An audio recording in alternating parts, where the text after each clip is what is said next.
Billionaire offers $10 to anyone who can calm his dog. An autistic girl's secret connection stuns him. $10 million. That's what Jackson Hale declared, his voice cutting through the chilly autumn air like a sharp knife. I'll pay anyone in this town who can get my dog to sit still beside them for 5 minutes. The crowd gathered at the Hollow Creek Fairgrounds shifted uneasily. Ranchers, trainers, curious townsfolk, they all came drawn by the whispered rumors about the fierce Rottweiler locked inside a heavy steel kennel at the edge of the arena. The dog snarled low, muscles rippling under a coat scratched and dirt-streaked from months of restless pacing. His eyes glinted with something older than fear, something closer to pain and defiance. Jackson's smile didn't reach his cold blue eyes. Confidence wasn't something he needed approval for. "Bring out the dog," he commanded, his voice booming through the microphone. 2 burly handlers, seasoned cowboys who'd wrestled bulls twice their size, hesitated as they unlocked the gate. The Rottweiler lunged forward, teeth bared and breath ragged, but the thick chain held him back. No one dared step closer. Not the handlers, not the trainers, not even the so-called dog whisperers in the crowd hoping for a chance at that $10 million prize.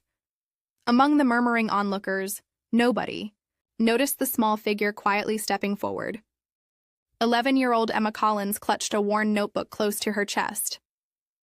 Emma didn't belong in this rowdy crowd. Her mother, Sarah, had reluctantly brought her along, warning of the noise and the harshness of the place. But the moment Emma saw the dog, something inside her stirred. The dog wasn't just fierce. He was broken. Emma Collins was not like the other kids in Hollow Creek. At 11, she spoke little, but her mind was always working in its own quiet rhythm. Diagnosed with autism, Emma saw the world differently, a kaleidoscope of details. Others missed, sounds others ignored, and feelings often too complex to put into words. Her sanctuary was found in her small notebook, filled with sketches, patterns, and carefully drawn symbols that helped her understand the chaos around her. Her mother, Sarah, worried constantly. The world was loud and unpredictable, and Emma often retreated into herself when things became too much. But there was a calm strength in her, an unspoken resilience that refused to be broken. Emma's father had left years ago, and since then it was just Sarah and Emma against the world. Sarah worked multiple jobs to keep the small house running, and Emma spent most afternoons tucked away in her room, lost in her drawings or quietly watching the animals at their farm outside town. She wasn't interested in crowds or noise, but when she saw that dog, the fierce, restless Rottweiler chained up and snarling, something inside her recognized a reflection of herself. Both were misunderstood, wild, trapped by circumstances beyond their control. The dusty air stung her eyes. As she moved closer, her footsteps silent on the gravel. She wasn't here to impress anyone or take the money. She was here because she felt something deeper, something raw and unspoken, a connection waiting to be understood. Emma didn't need to say a word. Her quiet presence spoke volumes, and as she stood near the intimidating dog, holding her worn notebook tightly, the crowd held its breath, waiting to see if this silent girl could do what no one else dared try. Emma didn't reach out with words. She never did. Instead, she slowly knelt beside the chained Rottweiler, her movements deliberate and calm, like a gentle wave settling over a stormy sea. The crowd murmured nervously, expecting the dog to lash out or bark, but something unexpected happened. Finchi saw. Dog's snarling eased, his muscles loosening, eyes flickering with confusion rather than rage. Emma's fingers, steady but careful, brushed a patch of dirt off his thick coat. She didn't force anything, didn't try to control him. She simply existed in his space without fear. For the first time in weeks, the dog allowed himself to breathe, his heavy chest rising and falling with a slower rhythm. Emma's quiet presence had pierced the barrier of anger and mistrust, opening a fragile door to something new. Trust. No one in the crowd moved. No one spoke. All eyes were on Emma and the beast she calmed with silence alone. The harsh tension that had filled the air since the billionaire's outrageous bet began to melt away. In that suspended moment, The invisible thread connecting Emma and the dog grew stronger. It wasn't about commands or tricks. It was something deeper, an unspoken language that only two wounded souls could understand. Emma's face remained serene, but inside, a small spark of hope ignited. Maybe, just maybe, she could show the world that kindness and quiet courage were stronger than fear and force.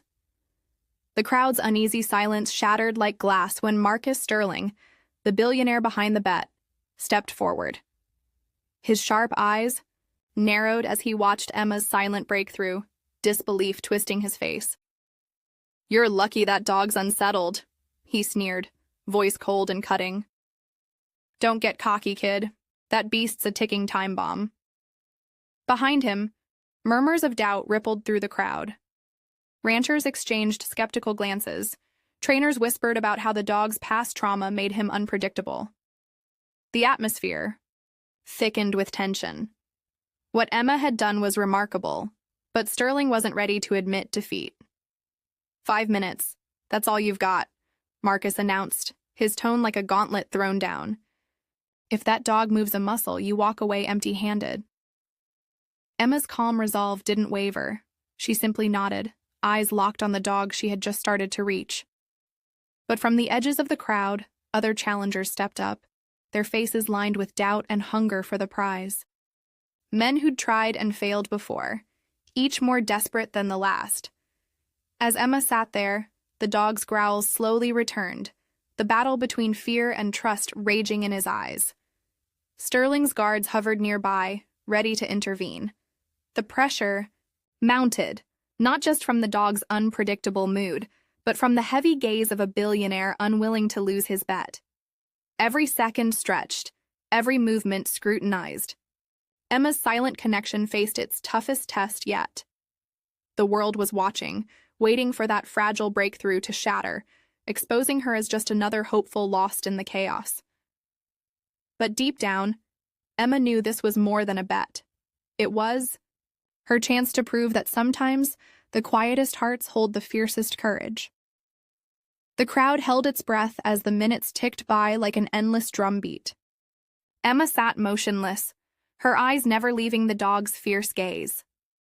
Ghostly whispers of doubt swirled among the onlookers. He's going to snap. No way this kid can do it. But Emma's stillness was unshakable, a quiet fortress, against the storm. Then something remarkable happened. The dog's snarls softened into low whines, his tense muscles gradually loosening under Emma's gentle watch. Slowly, almost imperceptibly, Ghost lowered his massive head and nudged Emma's outstretched hand. A ripple of stunned silence passed through the crowd. Marcus Sterling's confident smirk faltered, his eyes widening with disbelief. The billionaire, who had wagered $10 million on the impossible, was witnessing it unravel before him. With each passing second, the bond grew stronger, the wild animal accepting the calm presence of the quiet girl. No leash, no commands, just a connection, forged in trust and understanding. The dog rested his head fully on Emma's knee, a soft exhale escaping his lips, as if surrendering years of fear and anger. Cameras flashed, phones recorded, and the murmurs transformed into awestruck cheers. "She did it," someone whispered. "The impossible." Marcus stepped back, his posture rigid. The crowd erupted into applause, not just for the victory over the dog, but for the undeniable proof that compassion could break through even the fiercest barriers. Emma's eyes glistened, with a mix of relief and quiet triumph. This moment wasn't just about winning a bet. It was a profound reminder that connection, even between the most unlikely hearts, could change everything. The applause still echoed in the background, but the air around Emma was thick with a different tension. Not everyone was ready to accept what had just happened. Marcus Sterling, towering and proud, gathered his composure, but his eyes burned with something harder than defeat, skepticism mixed with wounded pride. "Don't get ahead of yourself," Marcus said, voice cold but controlled. "That dog's wild nature isn't something that can be tamed by a kid's quiet presence. It's a temporary calm. Give it time." Whispers of agreement trickled through the crowd. Some doubted Emma's quiet victory. Some whispered that the billionaire's stubbornness would overshadow this moment of hope. Emma felt it all. The disbelief, the doubt, even the lingering. Stares questioning how someone like her, a little boy with autism, could do what countless experts could not. But she wasn't angry. Instead, her mind drifted to what had really mattered. The connection she'd felt with Ghost, the way his wildness mirrored her own struggles, the way understanding could speak louder than words. Her mother, Claire, stood beside her, offering a quiet smile of encouragement. "You did something incredible, Emma," she whispered, her voice steady but full of pride. "This isn't about proving them wrong. It's about showing them what love and patience can do." But even as Emma nodded deep inside, she knew this was only the beginning. There would be resistance, people unwilling to see beyond their skepticism. And she'd have to be ready for the road ahead. Outside the arena, reporters clamored for interviews, their questions sharp and sometimes intrusive. Emma answered with gentle honesty, her words soft but unwavering. Sometimes all it takes is patience and understanding. That night, as Emma lay in bed, her mind replayed the day's events. The roar of the crowd, the fierce eyes of Ghost, the cold gaze of Marcus Sterling. She felt a quiet resolve growing inside her, proof that even in a world quick to judge, connection and kindness could carve a path through doubt and fear. Days turned into weeks, and the world began to whisper. Emma's name, not as a fleeting headline but as a symbol of something deeper. Marcus Sterling, once skeptical and dismissive, found himself watching from a distance, wrestling with a growing respect he hadn't expected to feel. The billionaire's challenge had become more than a wager. It was a lesson in humility. Emma didn't seek fame or fortune. Her world remained quiet, filled with the soft rhythms of daily life and the steady presence of those who truly understood her. But her connection with Ghost rippled outward, inspiring a community to rethink what patience, love, and gentle understanding could achieve. The dog who once snarled and struck fear became a symbol of transformation, a living testament to the power of empathy. Ghost's calm wasn't just about obedience. It was a bridge between two souls who had known hardship and isolation. At school, Emma's classmates began to see her in a new light, not just as the quiet autistic boy who kept to himself, but as someone with a strength that didn't shout but simply was. Her mother watched with quiet pride as Emma grew more confident, the invisible walls around her slowly giving way. And Marcus?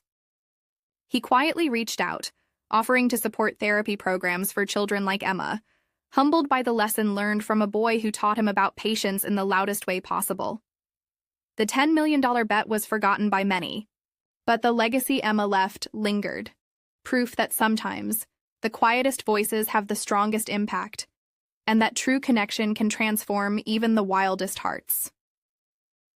As the sun set on Hollow Creek, Emma and Ghost stood side by side, two quiet souls who had changed a world that wasn't always ready to listen.